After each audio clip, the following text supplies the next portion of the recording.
And are you refreshed? Now what? Hello. I want to talk about inspiration and instincts.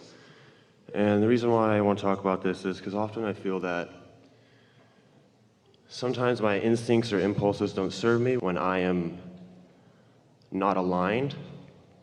Like, for example, if you're mad and you have the urge to break something, that is an impulse and an instinct. Yeah. But it didn't serve you. And I guess Yes. my question is that because I was not aligned? Yes. And should I only follow my instincts when I'm aligned? Well, of course it would be best, but that doesn't mean that you could stop the momentum. Right. We were talking earlier about the receptive mode of being really in alignment with who you are and receiving an idea or an impulse. And that's really what we think you want to call inspiration. But you can be in the receptive mode of frustration, or the receptive mode of overwhelmment, or the receptive mode of anger, or the receptive mode of victim or vulnerable. And so whatever momentum you've got going on, we like the distinction that you're making between an impulse and an inspiration. And really, we could call it all impulse or we could call it all inspiration, but the distinction is important, isn't it? So of course the logical thing would be hold back on any impulse when you're angry. The only problem with that is if the momentum has matured or increased to the stage where that impulse is the next logical step, it's pretty hard to hold it back, isn't it? And a lot of the world would teach you to withhold when you feel that way, but we don't see any point in trying to teach you something that's for the most part impossible. It's like we've told this story for years about Esther's first discovery of the hills in San Francisco. She just couldn't believe that people were driving up and down them.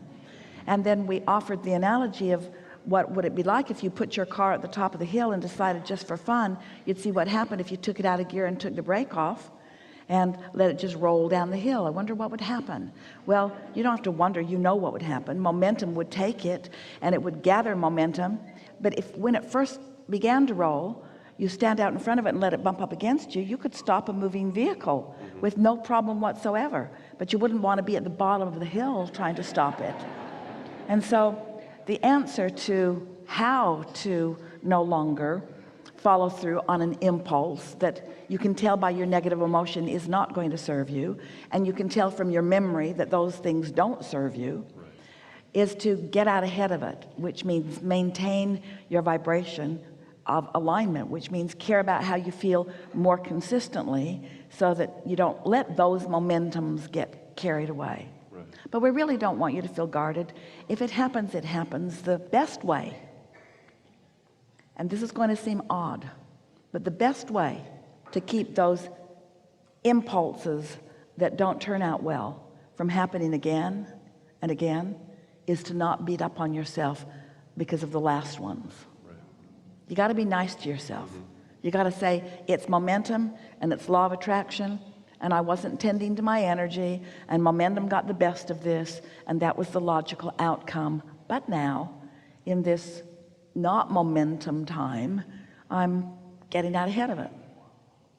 Makes sense? Yeah.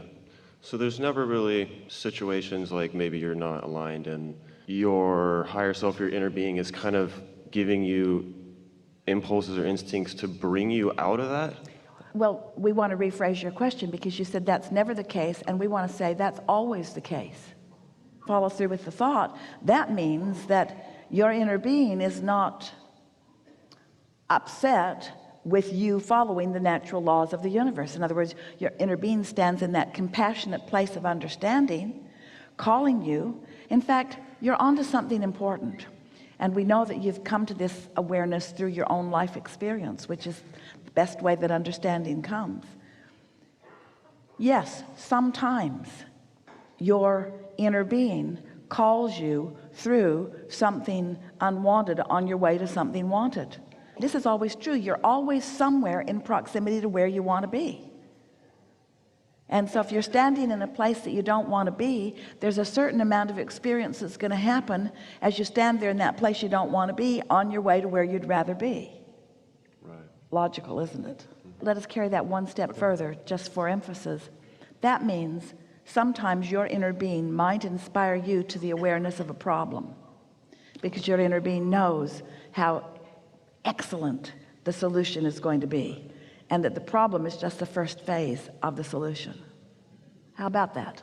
So doesn't it make you want to stop beating up on yourself when you have problems and just accept that it's all sort of part of the process? Yeah.